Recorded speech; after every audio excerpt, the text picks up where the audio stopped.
Fala, pessoas, como é que vocês estão? Tudo na paz? Yes! Isso aí. Escutei vocês daqui, ó. Escutei vocês daqui. Vamos dar sequência à bioquímica. Hoje nós vamos falar de quem? Desses carinhas aqui. E aí eu te pergunto, o correto é lipídeos ou lipídios? Os dois, perfeito? Entenda que nós vamos interpretar as relações dessa galerinha dentro do nosso cotidiano.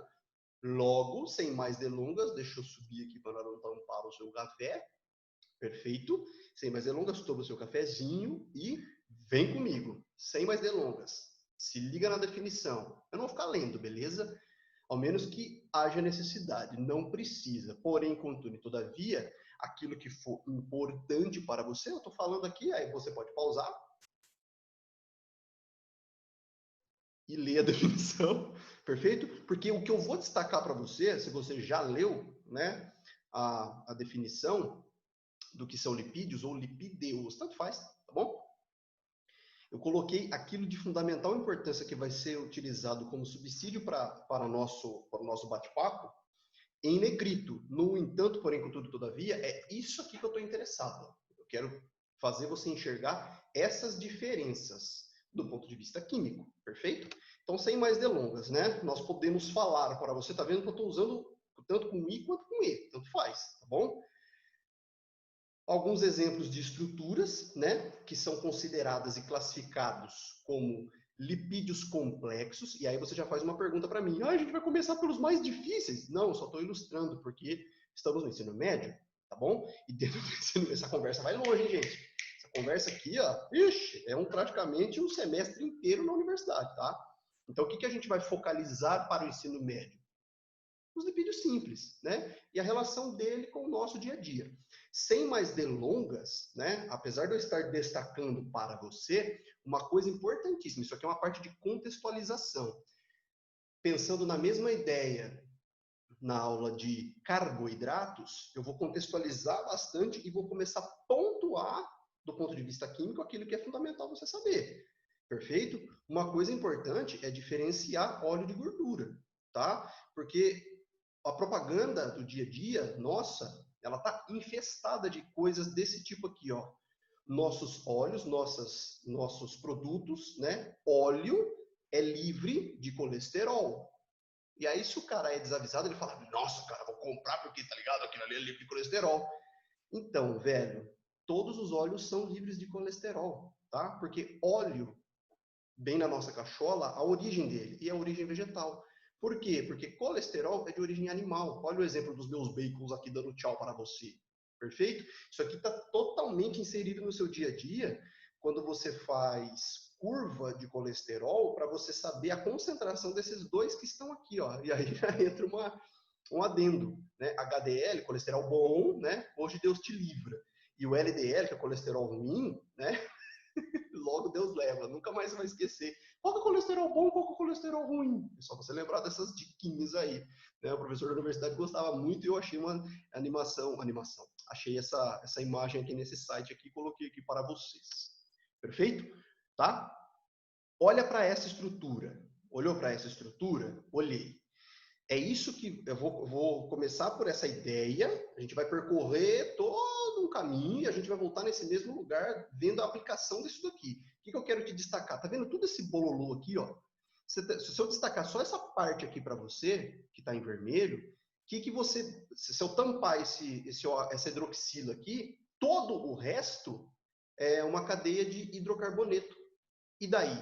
Daí que os hidrocarbonetos são apolares. Já entra uma pontuação, tá? Uma pontuação, aquelas coisas que eu falei para você. Eu vou começar a pontuar as coisas para você. Por quê? Porque se eu pensar nessa hidroxila, essa partezinha, ela é polar. E daí? Daí fica comigo até o final da aula que você vai entender tudo isso que eu quero dizer.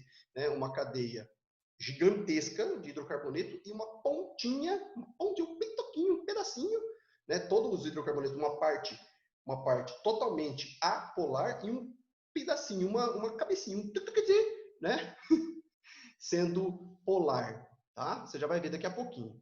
Uma coisa importantíssima que você não pode esquecer é as convenções que a galera utiliza para dar nome para ácidos graxos. E aí, sem mais delongas, uma coisa importante. Se eu a galera convencionou dessas duas maneiras aqui, eu posso pensar na isomeria, tá bom? Eu posso pensar nisso daqui, ó, isso aqui do tipo cis, porque eles estão orientados pelo mesmo lado, né? Para cima ali, para esse ladinho aqui, tá? Ou, se eu começar a numerar, aí você percebe o quê? Você percebe que eu estou numerando a partir do meu ácido carboxílico, ácido graxo, ácido carboxílico, perfeito? Por que é ácido? Porque esse hidrogênio é ácido e ele está no meu meio, né? Por isso que é ácido, né? H+, está na forma de H+, né? Essa estrutura aqui. Então, esse hidrogênio que estava aqui, enxerga isso aqui como um OH, ele saiu dali, tá bom? Então, eu estou começando a numerar a partir desse carbono aqui do meu ácido carboxílico, né? Então, enxerga, tá vendo? Eu estou pontuando, você tem que enxergar isso daqui de uma maneira diferente, né? Então, tinha por que é ácido? Porque o meu meio está com H+, né? Tem H+, na minha solução, porque esse hidrogênio ligado à minha hidroxila é ele que caracteriza para mim a acidez desse negócio, por isso que é chamado de ácido graxo. Então, convenção de nomenclatura, eu posso ter dois tipos, tá? Ou eu numero desta ponta, né? E aí, esse carbono aqui, ó, né? Olha o símbolo que está aqui, o símbolo do ômega. Eu vou falar assim, ó, por que é ômega 3? Porque depois do meu terceiro carbono, numerando desse lado aqui, ó, tá bom? Numerando deste lado, eu tô nessa linha aqui, numerando da direita para a esquerda, né? Eu estou pensando na estrutura ômega. Por quê? Porque daí é aquilo que você vê no dia a dia, ômega 3, ômega 6, ômega 9.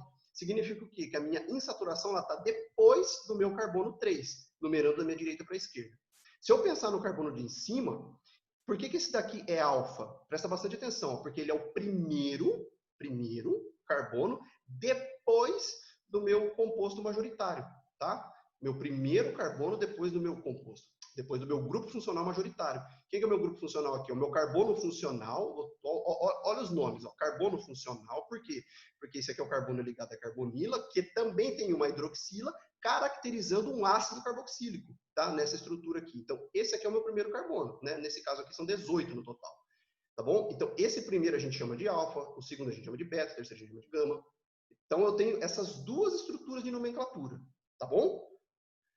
Prosseguindo. Óleo ou gordura? Não sei. Você tem que pensar, você tem que ter essa tabela na tua cabeça. Óleo, origem vegetal. Perfeito? E aí você tem que pensar, olha só, tudo isso que está aqui, ó, tudo isso que está aqui, ó, sai daqui. Tudo isso que está aqui, tudo isso que está aqui, ó, eu vou chamar de R, de radical. Tudo isso aqui eu vou chamar de R. Perfeito? Você já vai entender por quê. Então, tá bom? Então, tudo esse negócio que está para lá, eu vou chamar de R. Por causa disso, ó. É isso daqui que você tem que enxergar. Se é gordura, a característica dela, ela vai ser saturada. Ou, no máximo, ela vai ter uma única insaturação, monoinsaturada. Se eu tiver mais do que uma, eu já vou classificar isso daqui como alguma coisa poliinsaturada, ou seja, mais do que uma. Por quê? Porque óleos são de origem vegetais. Né? Eles são líquidos e translúcidos. Você já vai entender o que eu quero dizer com isso. As gorduras, não. Como elas são de origem animal, elas são sólidas e opacas. Né? Eu só estou lendo o que está aqui porque eu quero destacar para você isso. Ó. Essa tabelinha te facilita muito a vida, mas eu quero te destacar essa ideia aqui. Ó, tá? Tudo isso que eu estou falando, pensa nisso. Ó. Eu estou falando única e exclusivamente a 25 graus Celsius em um ATM. E aí entra o seguinte, se eu pensar, se eu te der uma estrutura dessa maneira aqui, eu te pergunto, o que é óleo e o que é gordura? Essa informação que está aqui embaixo vai te ajudar a responder essa questão. Porque se eu tiver algo linear, ou seja, saturado, lotado de hidrogênios, ela vai ter isso, que depois vai ter isso, que depois vai ter isso, que depois vai ter isso, que depois vai ter isso, que depois vai ter isso. Tá vendo que é uma linha? E aí, quando isso daqui se conectar, quando uma coisa tiver, se eu pensar em um mol dessas coisas assim, eu estou ilustrando aqui, né? Ela vai fazer isso. Isso daqui, ó, deixa o meu meio, deixa a minha estrutura totalmente opaca. Por isso que ela é sólida. Ou seja, se ela tiver uma insaturação, sendo insaturada, ela vai ter essa estrutura. Aí eu vou pensar, presta bastante atenção, ó, olha aqui na minha mão, ela vai fazer isso, ela vai conectar com isso. Percebe que depois de um tempo ela não vai conseguir ficar dessa maneira? Ela vai ficar assim, ó. Por isso que eu consigo te olhar, ó, tá vendo? Que diabo quer dizer isso? Quer dizer que está passando luz. Ou seja, se eu te dou essa estrutura e te pergunto o que daqui é óleo e o que daqui é gordura. E aí você tem que lembrar, se isso daqui ela é linha linear, saturada, ela vai fazer isso, deixando o meu meio opaco. Em outras palavras, isso daqui é opaco, isso daqui é translúcido. Eu fiz questão de colocar invertido aqui, tá? Então, isso daqui caracteriza a minha gordura e isso aqui vai caracterizar o meu óleo. E aí você, por quê? Se eu pensar em tudo isso, o que eu quero dizer com a minha insaturação? Presta bastante atenção. Se eu te der uma porção de estruturas, perceba que eu falei para você, olha para o meu R, ou seja, eu estou arrancando fora, eu não estou querendo que você enxergue para mim o meu ácido carboxílico, eu quero que você enxergue só esse pedaço aqui, ó. Perfeito? Se ele respeitar essa fórmula, tá? Se ele respeitar, tá vendo que tá a mesma cor, ó, mesma coloração. Verde, verde. Se ele respeitar isso daqui, NCN, H2N mais 1, ele é um composto saturado. Cara, isso aqui chove no vestibular. Isso aqui chove no vestibular. Ele te dá uma estrutura dessa maneira aqui e te fala, isso daqui é saturado ou insaturado? Olha o porquê que é saturado. Porque ele está respeitando nesse pedaço aqui, ou seja, no meu radical, esta formulinha. Como assim? Conta comigo aqui, ó. Quanto que o meu N o meu N aqui é O, meu N nesse primeiro exemplo é 11. Quanto que é 11 vezes 2? 22, mais 1, 23. Então, respeita a fórmula. Por isso que ele é saturado. Todos esses aqui, ó. Quanto que é 3 vezes 2? 26, mais 1, 27. Tá vendo que está respeitando a ideia CN, H2N mais 1? Em relação a quem? N em relação ao carbono e o 2N mais 1 em relação ao hidrogênio. Pensando que eu estou olhando só para o meu R, eu não estou contando o meu ácido carboxílico. Quanto que é 15 vezes 2? Ó, meu N aqui agora vale 15, vezes 2, 30, mais 1, 31. Respeitou também. 17 vezes 2 mais 1, 35. Percebeu que aqui, nesse caso, aqui ele já não respeita? Né? Porque 17 ele deveria ser 35 para que ele fosse saturado. Então, se ele respeitar esta formulinha, cara, isso aqui deixa na manga, deixa o as na manga. Porque se você tiver esse tipo de pergunta, é isso daqui que vai te facilitar a vida. É esta formulinha, tá? Você já vai entender o porquê da fórmula daqui a pouquinho, tá? Eu só quero comentar uma coisa importantíssima. Se eu tenho 11 átomos de carbono no meu R, eu estou olhando nessa linha aqui, tá? Estou olhando nessa linha aqui, ó. Vou até rabiscar ali para facilitar a tua vida. Se eu perguntar para você qual que é a fórmula molecular disso daqui, ó, não esquece, na fórmula molecular você não esquece de olhar para todo o composto, né? Então, carbono, eu tenho 11 mais 1 carbono daqui, 2 oxigênio daqui e 24 hidrogênio, ficando dessa maneira aqui, ó. Perfeito? Tá? Tá bom? Você não esquece jamais de contar essa parte que está aqui. Ó. Essa parte aqui, eu não olho para ela, tá bom? Eu não olho para isso daqui que eu estou rabiscando, não olho para isso daqui. Quando eu quiser saber em relação a se o meu composto é saturado ou insaturado. Quando ele perguntar para mim fórmula molecular, aí eu vou fazer, perguntei, qual que é a fórmula molecular? Tá tudo aí na tua tela já. Só que eu tenho que fazer o quê? Eu tenho que pensar que eu descontei isso daqui para saber se existia ou não saturação ou insaturação. Se ele era um composto saturado ou insaturado. Perfeito? Quando eu pedir fórmula molecular, aí eu tenho que considerar, tá vendo? 11 mais 1, 12, 23, 24, O2. Aqui, ó, 13 mais 1, 14, 27 mais 1, 28, O2. Tá vendo? Tudo O2, O2, O2, O2, O2. E aí eu conto todas essas outras parcelas aqui para fazer a minha fórmula molecular. Tá? Isso não cai, isso chove em vestibular. Perfeito? Justamente nessas ideias. Tá bom? Então, por que isso acontece? Muito simples. Se eu estou pensando em saturação, insaturação não é a ligação dupla? Olha para ela. Se eu quiser, né, colocar alguma coisa insaturada, eu tenho que descontar 2 hidrogênios que estavam aqui, ó. Olha lá. Não estava aqui? Se eu não tiver esse negócio aqui, não vai ter uma única ligação, e aí para colocar o meu composto totalmente saturado, eu tenho que colocar um H2, tá? H2, perfeito? É totalmente o contrário daquilo que a gente estuda em reações quando a gente fala no processo inverso. Se eu pensar nessa reação que está rolando aqui, ó, esse composto, tá vendo? Ó, esse composto que ele é insaturado, porque está com ausência de 2 hidrogênios. Se eu quiser tacar esse negócio ali dentro, o que vai acontecer? Eu vou fazer uma reação chamada de hidrogenação. E aí a gente faz um paralelo, cara. Se a gente pensar em óleo e gordura, qual que é a diferença entre os dois? Fazendo uma contextualização aqui, ó. Primeira coisa, óleo de origem vegetal. Pensa comigo, é muito mais barato em termos financeiros, em termos econômicos, a gente plantar do que a gente criar, né? Criar animal dá um custo, né? Plantar não, você sai plantando. Perfeito? O que eu quero dizer com isso? Isso daqui, pelo simples fato, né, dele ser insaturado, significa que eu tenho uma reatividade elevada, ou seja, estraga muito rápido. Isso daqui não, isso aqui dura mais tempo. Perfeito? Gorduras duram mais tempo do que óleos, por exemplo, tá? Outra coisa importantíssima dentro da indústria, se eu pensar, vou dar um exemplo só, tem as gorduras hidrogenadas ali que a gente usa para fazer, eu não uso nada, né? Que o pessoal usa que a indústria usa para fazer chocolate, mas se eu pensar os contrapontos aqui, ó, se eu quiser falar para você, se eu quiser produzir manteiga, eu tenho que usar gordura, mas eu posso produzir margarina, por exemplo, usando óleo, né? A partir de uma gordura vegetal hidrogenada. Isso aqui, eu nada mais, nada menos, quando eu faço uma hidrogenação, o que eu estou fazendo? Eu estou pegando o meu óleo, de fato, eu estou pegando o meu óleo, tá? E estou transformando ele em uma gordura. Muito louco, né? Isso aqui tem aplicação na sua vida? Quase nada, né? Prosseguindo, já quase caminhando para o final da aula, uma coisa importante, eu falei para vocês o seguinte, né? Eu te dei os exemplos lá de lipídios complexos, agora eu estou dando para vocês exemplos de lipídios que a gente está, né, falando para vocês nesse momento aqui, em relação aos lipídios simples, né? E aí eu destaco 3 tipos de coisas, tá? Isso daqui tem muita aplicação, né? Muita aplicação. Em que sentido? Se eu pensar num glicerídeo, a definição está aqui, tá? Não vou ficar lendo, não. Se eu pensar num glicerídeo, o que eu estou querendo destacar para você em termos de estrutura química? A função éster. Sabe por quê? Porque isso daqui é importantíssimo. Olha para essa estrutura.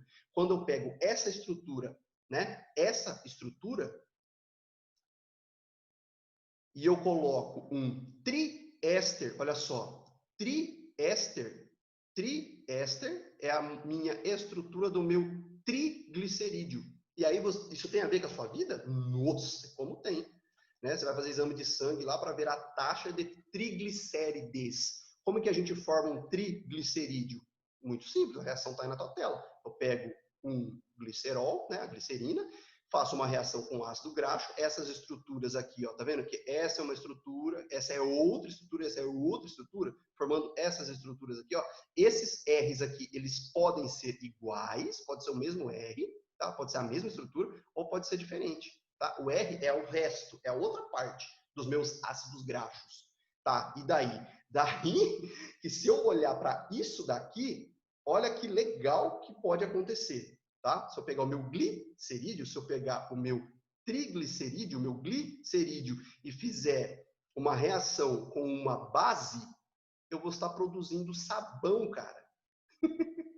Chamado de reação de saponificação ou hidrólise básica, que também pode ser chamado de hidrólise alcalina. Isso tem a ver com o seu dia a dia? Vixe, Maria! É o que mais tem, né? É o que mais tem. Produção de sabão. E aí, já para entrar no término da aula, eu te pergunto, como que funciona o sabão? Olha para esse ponto aqui que eu destaquei. Como que funciona o sabão? Eu falei para você o seguinte, galera, eu vou começar a aula aqui, a gente vai passear junto e vai voltar para o mesmo lugar. Naquela ideia de uma estrutura sendo uma parte polar e uma outra parte gigantesca sendo apolar. Olha para isso aqui. Essa parte é polar, ela tem afinidade com água. Todo o resto, ela tem afinidade com óleo e gordura. Por isso que a gente fez essa diferenciação, né? Qual que é a diferença entre um óleo e uma gordura? Perfeito? E aí, cara, a gente consegue entender, de fato, quando a gente faz, né, a produção de sabão, o porquê que de fato o sabão funciona. Porque ele tem tanto afinidade com gordura, tanto, né? Ou seja, essa parte aqui ela vai ter afinidade com a gordura. Lembra da ideia de semelhante, de dissolve semelhante, interage com semelhante, né? O que eu tenho? Essa parte apolar vai interagir com a minha parte apolar, no caso a sujeira, uma partícula de gordura, vai aderir toda ela, perfeito? E por interação eletrostática, todo aquele emaranhado que está em volta da minha gordura vai estar com a parte polar para fora, perfeito? É como se fosse o contrário de uma fecundação. A fecundação não está o óvulo aqui, né? E aí eu penso lá no espermatozoide, fica com a cabecinha assim, encostado aqui, pensa nessa mesma ideia, só que o inverso, tá? E aí o meu óvulo transforma na tua cabeça mental aí, faz um esforço de imaginação, transforma isso daqui numa estrutura de gordura e coloca a estrutura contrária com um monte de coisa em volta, dessa maneira que está aqui, ó. Tá vendo essa maneira que tá aqui? Tá vendo que essa parte tem afinidade com a água? Se ela tem afinidade com a água, tudo isso daqui emaranhado, se é uma sujeira, o que vai acontecer com o sabão? Ele vai fazer isso, ó, e vai arrancar a sujeira daquilo que estiver sujo, digamos assim. Perfeito? E aí uma coisa importante, sabão, né? Eles são caracterizados, eles são classificados como compostos tensoativos. Por quê? Porque eles diminuem a tensão superficial da água, né? Todo composto tensoativo, ele diminui a tensão superficial da água. Isso aqui eu comentei, tá vendo que a gente pega, né, a química, comenta um pouquinho numa aula, depois a gente lembra outra coisa, vai fazendo conexões. Isso aqui eu comentei bastante com vocês quando nós falamos a respeito das interações das forças, né, ou interações intermoleculares. E aí eu expliquei para vocês sobre a tensão superficial da água. Beleza, galera? Será que você entendeu tudo, 100% que eu falei? Né? Dá uma pausa, copia esse negócio que está aí, né? E tenta responder sem assistir a aula de novo. Sem assistir a aula de novo, tá? Aula forte, prova fácil. Perfeito? Falei para arrebentar. No entanto, porém, contudo e todavia, eu só fui colocando, né? Tipo assim, eu coloquei para você aquilo e falei, olha nesse ponto aqui. Tá vendo? Eu estou fazendo conexão com aquele conceito da química. Porém, isso aqui não é obrigatório, você já está ligado, né? Sem mais delongas, forte abraço para vocês. Beleza? Fui. Tchau. Bons estudos.